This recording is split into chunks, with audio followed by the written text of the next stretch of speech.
முக்கியம் சமூகம் என கடை கோடி மக்களுக்காய் சிறையடிக்கும் ஒரு கலக்கல் FM. வணக்கம் நேயர்களே, நீங்கள் கேட்டுக்கொண்டிருப்பது உங்களுக்கு ரொம்ப ரொம்ப பிடித்தமான வனதேவதை.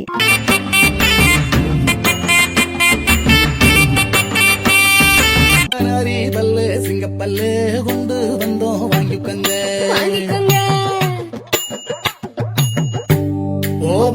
மணி படிக மணி முத்து மாலை வாங்கிக்கங்க. வனதேவதை நிகழ்ச்சியில இதுவரைக்கும் நம்ம பனித்துளியில ஆரம்பிச்சு பட்டாம்பூச்சி வரைக்கும் பார்த்தோம், சின்ன நத்தையில ஆரம்பிச்சு பெரிய யானை வரைக்கும் பார்த்தோம், குட்டி குட்டி பூக்கள்ல ஆரம்பிச்சு குளிர்ச்சியான பழங்கள் வரைக்கும் பார்த்தோம். இனிமே நம்ம என்ன பார்க்க போறோம் அப்படின்னு தெரியுமா? காட்டுக்குள்ள மட்டும் இல்லங்க, நாட்டுக்குள்ளயும் குறைஞ்சிட்டே இருக்கிற மரங்களை பார்க்க போறோம். ஓடிட்டே இருக்க பட்டணத்துக்கு மத்தியில பாடிட்டே இருக்கிற பட்டிக்காட்டை பார்க்க போறோம். ஆமாங்க, மலைகளோட முகட்லையும் காடுகளோட இருட்டிலையும் வாழக்கூடிய பழங்குடி இனங்களை பார்க்க போறோம். இதெல்லாத்தையும் நமக்கு படம் பிடிச்சு காட்டுறதுக்காக நம்ம பட்டாம்பூச்சி எஃப்எம்ல பாதம் பதிக்கிறாங்க சரித்திர ஆய்வாளர், ஓலைச்சுவடிகளின் நேசகர், கல்வெட்டியல் ஆர்வலர், தஞ்சை ஏடகத்தின் பொருளாளர், ஆசிரியர் ஜெயலட்சுமி அவர்கள். வாங்க நேயர்களே, மழை தரும் மரங்களையும் மரம் தரும் இனங்களையும் கேட்டு கேட்டு கேட்டு கொண்டாடலாம். பட்டாம்பூச்சி எஃப்எம்மின் அன்பான நேயர்களுக்கு என் அன்பான வணக்கம். இது வனதேவதை நிகழ்ச்சி. இந்த வனதேவதை நிகழ்ச்சியில நாம ஒவ்வொரு வாரமும் ஒரு மரம் பற்றியோ அல்லது பழங்குடி மக்களுடைய வாழ்வியல் முறைகள் பற்றியோ பார்த்துக்கிட்டு வரோம். இன்றைய வனதேவதை நிகழ்ச்சியில நாம ஒரு அற்புதமான ஒரு மரம் பத்தி தாங்க இன்னைக்கு நம்ம பார்க்க போறோம். நம்ம நாட்டோட மரபு, பாரம்பரியம், இலக்கியம், வானியல், ஜோதிடம், வேதங்கள், மருத்துவம் போன்றவற்றையெல்லாம் தெரிஞ்சுக்கிறதுக்கு நமக்கு ஒரு மரம் தான் உதவியா இருக்குன்னு சொன்னா உங்களால நம்ப முடியுதா?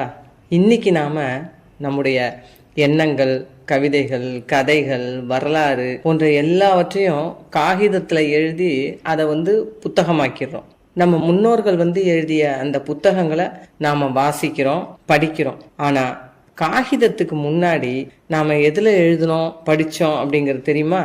நீங்க நினைச்சது கரெக்ட். நம்ம தமிழ்நாட்டை பொறுத்த வரைக்கும் நாம பணமொழிகள்ல தான் தொல்காப்பியத்திலேருந்து ஆரம்பிச்சு திருக்குறள், அதுலேருந்து சங்க இலக்கியம், சிற்றிலக்கியங்கள், மருத்துவங்கள் போன்ற எல்லாவற்றையும் அதுல தான் நம்ம எழுதியிருக்கோம். அதே போல வட இந்தியால ஒரு மரம் இருக்கு, அதுலதான் சில 1000 ஆண்டுகளுக்கு முன்னாடியிலேருந்து எழுத ஆரம்பிச்சிருக்காங்க. இது ஓலை இல்ல, மரப்பட்டை. நாம முன்னாடி மர ஊரி மரம்னு ஒரு மரம் பத்தி பார்த்தோம் இல்லையா? அந்த மரப்பட்டை அதோட நார்கள் என்ன செய்யணும், கீழே இருந்து மேல் நோக்கி பட்டை பட்டையா உரிப்பாங்க. அதை நூலாக்கி பதப்படுத்தி துணியாக்குவாங்க. ஆனா இந்த மரம் தன்னை சுற்றி சுற்றி மரப்பட்டைகளை செதில் செதிலா என்ன செய்யணும், காகிதம் மாதிரி நம்மளுக்கு அப்படியே லேயர் லேயரா கொடுத்துரும். இந்த மரத்தோட பேரு பூர்ஜ மரம். இதோட அந்த மேல் பட்டை தான் நம்முடைய அந்த இலக்கியங்களை, வேதங்களை, மந்திரங்களை இதுல எழுதியிருக்காங்க. இதற்கு பூர்ஜ பத்திரம் அப்படின்னு சொல்லுவாங்க.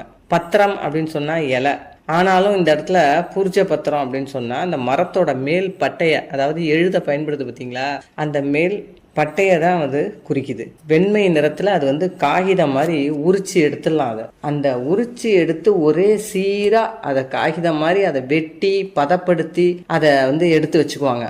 இந்த காகிதம் பாத்தீங்கன்னா ரொம்ப உறுதியா இருக்கும். லேசா அது பாத்தீங்கன்னா இடையில அப்படியே நரம்பு ஓடுற மாதிரி தெரியும். ஆனா தண்ணி பட்டுச்சுன்னா ஒழுகாது. அது மாதிரி இங்க்ல எழுதினோம்னா உறிஞ்சாது. அப்பேற்பட்ட வல்லமை கொண்டது.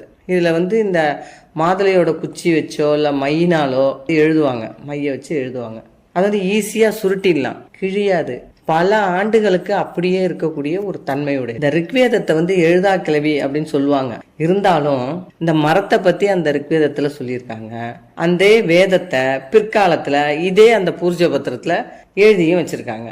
அதை தொடர்ந்து பார்த்தீங்கன்னா ராமாயணம், மகாபாரதம் போன்ற இதிகாசங்களா இருக்கட்டும், 4ஆம் நூற்றாண்டுல காளிதாசர் இயற்றிய சாகுந்தலம், ரகுவம்சம் அது போன்ற காவியங்கள், நூல்களா இருக்கட்டும் பூர்ஜ பத்திரத்தில் தான் எழுதியிருக்காங்க. அது மாதிரி 3ஆம் நூற்றாண்டுல பாத்தீங்கன்னா சுஸ்ருதர், அவர் சிறந்த மருத்துவமே. அந்த மருத்துவ குறிப்புகள்லாம் பாத்தீங்கன்னா சுஸ்ருதர் அதுலதான் அந்த பூர்ஜ மரப்பட்டையில தான் எழுதியிருக்காரு. அது மாதிரி வராகமிகிரர் பாத்தீங்கன்னா தன்னுடைய அந்த வானியல் குறிப்புகள் எல்லாம் பூர்ஜ மட்டையில தான் எழுதியிருக்காங்க. பூர்ஜ மரத்துல இருந்த அந்த நூல் கிட்டத்தட்ட 8ஆவது நூற்றாண்டு, அதாவது முகலாய மன்னர் அக்பர் காலம் வரைக்கும் நடந்த நிகழ்வுகளை எல்லாத்தையும் பதிவு செய்யக்கூடிய ஒரு தரவுகளை வந்து சேமித்து வைக்கக்கூடிய ஒரு புத்தகமா அது வந்து இருந்தது. 8ஆம் நூற்றாண்டுலயும் அக்பர் காலத்துல தான் அந்த காகிதம் அறிமுகம் பண்ணாங்க. இருந்தாலும் அவர் காலத்துல இந்த பூர்ஜ மரப்பட்டையும் பயன்படுத்துது. அதுலயும் எழுதுனாங்க, காகிதத்திலயும் எழுதுனாங்க. அப்புறம் காகிதம் வந்து அதிகமா வர வர வர இதனுடைய பயன்பாடு வந்து கொஞ்சம் குறைஞ்சிருச்சு. இருந்தாலும் இத்தனை ஆண்டு காலமா இந்த வடமொழி இலக்கியங்கள் எல்லாம் வந்து காப்பாத்தினது எது அப்படின்னு கேட்டிங்கன்னா இந்த பூர்ஜ மரப்பட்டை தான் அப்படின்னு சொன்னா இதுல வந்து மிகையே இல்லை. இப்பயும் பாத்தீங்கன்னா சமஸ்கிருத அந்த ஸ்லோகங்கள்லாம் எழுதுவாங்கல்ல, ஸ்லோகங்கள், அந்த மந்திரங்கள், இதெல்லாம் என்ன செய்வாங்க, எழுதி ஒரு மரப்பட்டையில அப்படியே எழுதி அதை சுருட்டி தாயத்துல வச்சு அதை வந்து கட்டிக்கிற வழக்கம் வந்து இன்னைக்கும் வட இந்தியாவில் நிறைய பேர்ட்ட இருக்கு. மரம் வந்து கிட்டத்தட்ட ஒரு 150 வருஷம் வரைக்கும் உயிர் வாழக்கூடியது. இந்த மரத்தோட பட்டை வந்து நல்ல வெள்ளை வெள்ளைன்னு இருக்கும். அது மாதிரி உளுத்தே போகாதுங்க, நீண்ட காலத்துக்கு அப்படியே நிலைச்சி இருக்கக்கூடியது. இந்த பட்டையை வந்து மேல் கூரை வந்து ஒழுகாம இருக்கிறதுக்கு வந்து மேல் கூரை போன்று வேய்வாங்க. வாழை இலையில நாம எப்படி வந்து உணவு சாப்பிடுவோமோ அதே மாதிரி இதோட பட்டையில சாப்பாடு போட்டு சாப்பிடுவாங்க. அது மாதிரி இந்த நம்ம ஊர்ல வாழை இலையில வந்து வெண்ணெய் கட்டி கொடுப்பாங்க, பார்த்திருக்கீங்களா? அதே போலவே பூர்ஜ மர பட்டையில தான் வெண்ணெய் எல்லாம் கட்டி கொடுப்பாங்க. அது மாதிரி பொட்டலங்கள்லாம் போடுறதுக்கு இது வந்து பயன்படுது. அது மாதிரி குடை வந்து ஒழுகாம இருக்கிறதுக்காக குடையோட மேல் பகுதியில இதை விரிச்சு தச்சு வச்சிருவாங்க. அது மாதிரி இந்த மரத்தோட உள்பட்டை இருக்கு இல்லையா, மரத்தண்டெல்லாம் இருக்கு இல்லையா, இது வந்து எதுக்கு பயன்படுதுன்னா அந்த மரத்துல பாலங்கள்லாம் போடுறாங்க இல்லையா, அந்த பாலங்கள், வீடுகளோட மேல் கூரை அமைக்கிறதுக்கு விறகாலாம் பயன்படுது. இதோட அந்த உள்பட்டையில அந்த இருக்கு இல்லையா, அதுல வந்து எண்ணெய் எடுப்பாங்க மரத்தண்டுல இருந்து. இந்த எண்ணெய் வந்து மருத்துவ பயன்பாட்டுக்கு ரொம்ப பயன்படும். ரொம்ப இந்த மரத்தோட இலைகள் வந்து எப்படி தெரியுமா இருக்கும், முட்டை வடிவத்துல இருக்கும். மொனை பார்த்தீங்கன்னா அப்படியே கூர்ப்பா இருக்கும்.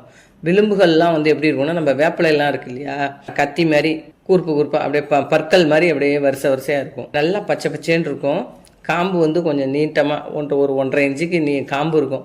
அதுக்கு பிறகுதான் அடுத்த இலைகள் வந்து வரும். அதோட இலையோட நரம்பெல்லாம் பார்த்தீங்கன்னா கண்ணுக்கு நல்லா தெரியும். அதோட இலை துளிர பார்த்தீங்கன்னா அப்படியே சொனசொனப்போட மயிர் காம்புகளோட இருக்கிற மாதிரி இருக்கும். இதோட இலைகளை பார்த்தீங்கன்னா கால்நடைகளுக்கு ரொம்ப தீவனமா பயன்படும். இந்த மரம் வந்து இலையுதிர் மரமா இருக்கிறதுனால அதோட இலையெல்லாம் பார்த்தீங்கன்னா நல்லா முத்துன உடனே மஞ்சள் கலர்ல பழுத்து போயோ இல்லது தங்க கலர்லயோ காஞ்சி அப்படியே கீழே விழுந்துரும். இந்த மரத்தோட பழம் வந்து எப்படி இருக்கும்னு கேட்டிங்கன்னா நல்லா நீட்டமா உருளை வடிவத்துல இருக்கும். அதை வந்து டேங்கிளிங் அப்படின்னு சொல்லுவாங்க. தொங்கும் அமைப்பு கொண்ட ஒரு பழ வகை. விதைகள் வந்து எப்படி இருக்கும் அப்படின்னா ரெக்ககம் முளைச்சி குட்டி குட்டியா இருக்கும். விங்குடு நட்லெட்ஸ் அப்படிம்பாங்க. இந்த விதைகள் வந்து பழம் முத்துன உடனே இதெல்லாம் அப்படியே வெடிச்சு என்ன செய்யும், அப்படியே காற்றுல பறக்க ஆரம்பிச்சிடும். அது 2 பக்கமும் அதுக்கு அந்த விதைக்கு வந்து ரெக்க இருக்கிறதுனால சும்மா ஒரு 2 சென்டிமீட்டர் அளவு தான் இருக்கும் அந்த விதை. இப்போ மே மாசத்துலேருந்து ஜூலை மாசம் வரைக்கும் அப்படியே பூக்கக்கூடிய இந்த மரம் இந்த செப்டம்பர் அக்டோபர் மாசத்துல தான் வந்து அப்படியே காய்ச்சி பழுத்து முதிர்ச்சி அடைஞ்சிரும். இப்போ வந்து இதோட பழத்தை வந்து மக்கள் வந்து நேரடியா வந்து சாப்பிட மாட்டாங்க. ஆனா இதோட இளம் இலைகளை வந்து தேநீர் தயாரிக்க பயன்படுத்துறாங்க. அது மாதிரி பஞ்ச காலத்துல இதோட உட்புற பட்டை அதோட சாற்ற உணவா கூட பயன்படுத்தினதா குறிப்புகள் சொல்றாங்க. சரி, இவ்வளவு தூரம் சொல்லிக்கிட்டே போறீங்களே, இந்த மரம் நான் எங்க இருக்கு அப்படின்னு கேக்குறீங்களா? இந்தியா மற்றும் பாகிஸ்தானை தாயகமாக கொண்ட இந்த மரம் நம்ம நாட்டுல இமயமலை பகுதியில 2700 மீட்டர் உயரத்துக்கு மேலேந்து ஒரு 4500 உயரத்துக்கு உள்ள இடைப்பட்ட இடத்துல வளரக்கூடிய ஒரு மரம். இந்த அலன்சி ரோடோ டென்ட்ரான் அப்படின்னு சொல்றோம் இல்லையா, அலன்சி மரம்னு சொல்றோம், அர்போரியம். அதுல வந்து எப்படி மழை தண்ணியை விட பனி உருகி வர அந்த ஈரத்தை நம்பியே அந்த மரம் இருக்கும். அதே போலதான் இந்த பூர்ஜ மரமும் வாழக்கூடியது. ஏறக்குறைய ஒரு 20 மீட்டர் உயரம் வரைக்கும் வளரும் இந்த மரம். இந்த மரத்தோட மருத்துவ குணங்கள்னு பார்த்தா எக்கச்சக்கமா இருக்கு. இதோட பட்டை தான் முக்கியம்னு வச்சுங்களேன். இதோட அந்த பட்டையை வந்து கசாயம் வச்சு காயங்கள் எல்லாம் கழுவினோம்னா அது வந்து சீக்கிரம் வந்து குணமாயிடும். காயங்கள்ல ஏற்பட்ட அந்த ரத்த போக்கெல்லாம் இருக்கு பார்த்தீங்களா, அதெல்லாம் வந்து கட்டுப்படுத்திடும். இது வந்து ஆன்டிசெப்டிக், ஒரு கிருமி நாசினி மாதிரி செயல்படுது. அது மாதிரி படை, சொறி, சிரங்கு, தோல் நோய்களுக்கெல்லாம் அந்த பட்டை வந்து அரைச்சி பூசினாங்கன்னா வந்து குணமாயிடுது. அது மாதிரி இந்த பட்டையோட சாரை வந்து காதுல விடுவாங்களாம். காதுல விட்டா காதுல வலி வருது பார்த்தீங்களா, அந்த காது வலி, சீழ்வடிதல் இதெல்லாம் நின்றும் அப்படின்னு சொல்றாங்க. அதே போல சுவாச கோளாறு, செரிமான பிரச்சனை, மனக்கோளாறு, அதாவது வந்து ஹிஸ்டீரியா பேஷண்ட்டை கூட அவங்களோட நோய்களை கூட தீர்க்கக்கூடிய தன்மை வந்து இந்த மரப்பட்டைக்கு இருக்கு அப்படின்னு சொல்றாங்க. இதுல வந்து பெட்ரோலினிக் அமிலம் அப்படின்னு சொல்லிட்டு ஒரு அமிலம் சுரக்குது. இந்த அமிலம் வந்து எதுக்குன்னா ஒரு சில வகையான புற்றுநோய் செல்களை வந்து அழிக்கக்கூடிய தன்மை வந்து அந்த பெட்டுலினிக் அமிலம் அப்படிங்கிறதுல இருக்கான். அதனால புற்றுநோயை குணமாக்கக்கூடிய தன்மையும் இந்த மரத்துக்கு இருக்கு அப்படிங்கறத நம்ம இதுல இருந்து தெரிஞ்சுக்கலாம். அது மாதிரி இந்த மலை ஏறுறாங்க பார்த்தீங்களா, அந்த மலை ஏறுறவங்க காலில் வந்து போட்டிருக்கக்கூடிய அந்த காலணிகள் இருக்கு இல்லையா, காலுக்கும் காலணிக்கும் இடையில அந்த பட்டையை அப்படியே வச்சிருவாங்களாம் காகிதம் மாதிரி. அப்படி வச்சுக்கிட்டு போயிட்டாங்கன்னா கால்களுக்கும் இதமா இருக்குமா, கால் வலியும் இருக்காதான். சுற்றுச்சூழலுக்கு நன்மை பயக்கக்கூடிய ஒரு மரம் எதுன்னு கேட்டிங்கன்னா இந்த இமயமலை பகுதியில் இந்த மரத்தை தான் சொல்லுவாங்க. மண்ணரிப்பை கூட தடுத்துரும். பல்லுயிர் பெருக்கத்துக்கு ரொம்ப ரொம்ப முக்கிய பங்கு வகிக்குதான். நல்ல கடுமையான குளிரை தாங்கக்கூடிய, நல்ல பனிப்பொழிவையும் தாங்கக்கூடிய இந்த மரம் ஒரு 25 டிகிரி அதுக்கு மேலே வெப்பநிலை இருந்துச்சுன்னு வச்சுங்களேன், நம்ம பக்கம்லாம் இருந்துச்சுன்னு வச்சுங்க, அப்படியே அது வாடி போயிடும் அல்லது இறந்து போயிடும். நம்ம ஊட்டி கொடைக்கானல் போன்ற இடங்கள்ல கூட அதால வளர முடியாதான். இந்த மரத்தோட அதிகமான பயன்பாடு காரணமா அந்த காலத்திலே அரசர்கள் வந்து மக்கள்கிட்ட அந்த மரத்தை வந்து காப்பாற்றணுங்கிறதுக்காக இந்த மரத்தை தொட்டா மரண தண்டனை அப்படின்னு சொல்லிட்டு கடுமையா வந்து சட்டம் போட்டுருந்தாங்க. அதுல இருந்து தெரிஞ்சுக்கலாம் நம்ம எவ்வளவு இந்த மரம் வந்து முக்கியத்துவம் வாய்ந்ததா அந்த காலத்துல இருந்திருக்கு பாருங்க. இன்னைக்கும் பாத்தீங்கன்னா அதோட எண்ணிக்கை வந்து குறைச்சலா தான் இருக்கு. இதை சரி செய்யறதுக்காக 1993 உத்தரகாண்ட் மாநிலத்தில் ஹர்ஷ்வந்தி பிஸ்ட் அப்படிங்கிறவர் ஒரு 12,500 மர கண்ணுகளை 2000 வந்து நட்டு வச்சாரு. இது வந்து அவருடைய ஒரு தனி மனிதனுடைய ஒரு முயற்சி, இதிலேயே பாராட்டலாம். இப்போ அது நல்லபடியாக வளர்ந்துருச்சு.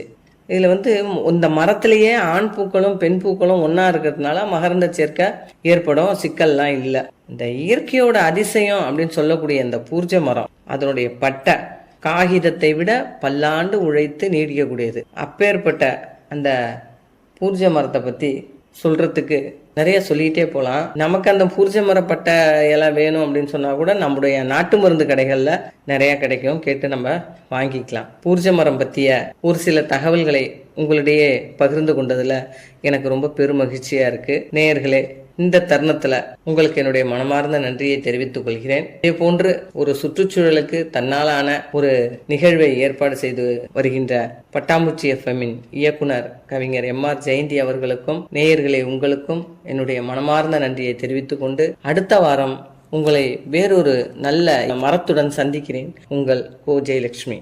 நன்றி, வணக்கம்.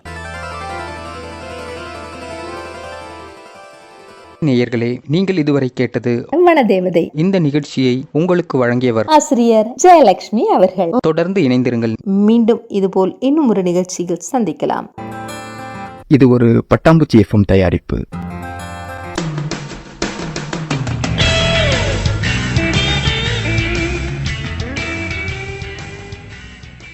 நீங்கள் கேட்டுக்கொண்டிருப்பது பட்டாம்பூச்சி FM. இது உங்களை பரவசமாக்கும் FM. கேட்டால் சலிக்காது, கேட்க கேட்க திகட்டாது.